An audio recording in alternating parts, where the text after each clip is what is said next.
The EU-Sri Lanka Trade-Related Assistance Project, aiming to increase the trade competitiveness of Sri Lanka small and medium-sized enterprises in regional and European Union market.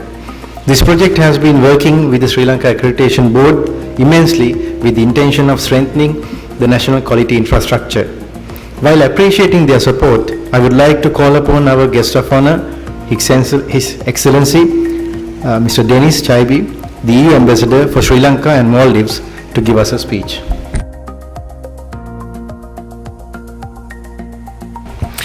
It is a privilege for me to be part of this celebration on the World Accreditation Day, organized by the Chairman, Sampath Wahala, and the CEO, Mrs. Chandrika Tilakaratne. And just a side remark to start, when there's a woman in a team, our experience in Europe is that things work much better when there are women in high positions. Just sharing a European experience. And it is indeed a privilege for me because when I started my career as an EU official, I worked in the trade department. And in international trade, there's 80% of trade that involves calibration, testing, inspection, certification. Accreditation keeps trade working. Accreditation makes trade working. And for that, people have to remain safe. They have to remain safe when they interact with what they have purchased, with what they have received. And it seems natural now, but it is a great victory for accreditation that now people expect that the things are safe and they feel that they have a right to the availability of safe products and services. So it's a long way that has been put forward. So among all these products and services that are certified, there's one which is more important than anything else, and we've heard Secretary speaking about it, and it's food. Food safety and nutrition is becoming essential every day. First in quantity. In a few years, in 2050, there will be 9 billion people to feed on the earth. And in quality, we all want better nutrition and healthier diet. And for example, this COVID crisis has shown that obese people are more at risk of suffering the consequences of COVID than the people who are healthy. So nutrition is becoming more important every day. But for that, and that's what we want to do in the EU, it's a shared responsibility.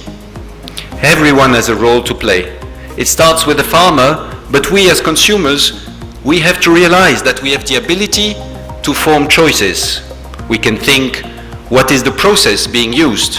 What is the type of packaging?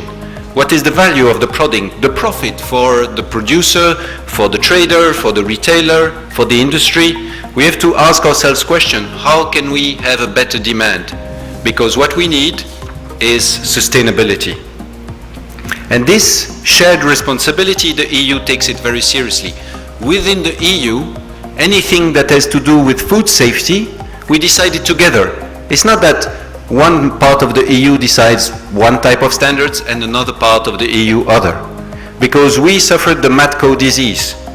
Many years ago, we had this massive food crisis, and that led us to think we have to do this together. As soon as we have differences, it's no longer a shared responsibility, and then the products are not safe. So this translates into accreditation, standardization, quality testing. We want to make food safety essential. And as we take this seriously within the EU, we take it seriously with the partner. We want our partners to do the same. So here in Sri Lanka, within the EU Trade-Related Assistance Project, we are working with UNIDO to support Sri Lanka's development of the national quality policy at the overarching level. And now it's ready for implementation. So this is a shift for quality infrastructure. All the infrastructure are moving towards a new type of quality. And our host, the Sri Lankan Accreditation Board, SLAB, plays a key role to expand Sri Lanka's export base. As said before, there is a lot of room for more Sri Lankan products into the EU market. This weekend I was driving to Chilo and Puttalam. I saw all the coconut plantations. there is a vast potential to do more with coconut, spices, cinnamon. Cinnamon could be geographic indication so that it's a specific product to Sri Lanka and it can become a brand of a superior quality. So there is room to evolve and to export more to the EU. And there are other results. SLAB has recruited foreign accreditation bodies to carry out accreditation audits to gain recognition in accredited personnel. So once you accredited the personnel, you jumpstart your capacity in this domain. So it is essential in this. And also with this accreditation audits and recognition, there are also trainings that have been carried out to raise awareness and give in-depth knowledge to assessors and conformity assessment bodies on many ISO IEC standards. What is also very good is that SLABS is beaming internationally. SLAB's participation in international peer evaluation activities has been welcome. And now SLAB has qualified peer evaluators representing Sri Lanka at the Asia Pacific Accreditation Cooperation and other regional and international accreditation fora. And this is very important because Sri Lanka is richer than most of its neighbors. So when it participates regionally, it can also teach to the region how to work. Once again, this is the concept of shared responsibility. And now we have this interactive database which helps industry to choose from more than 150 accredited assessment services covering 12 sectors. For Sri Lankan companies, it's now easier to do some testing and accreditation thanks to this database. So I can only congratulate the Sri Lankan Accreditation Board as it joins the world community to mark this special day in 2020 on the theme of food safety.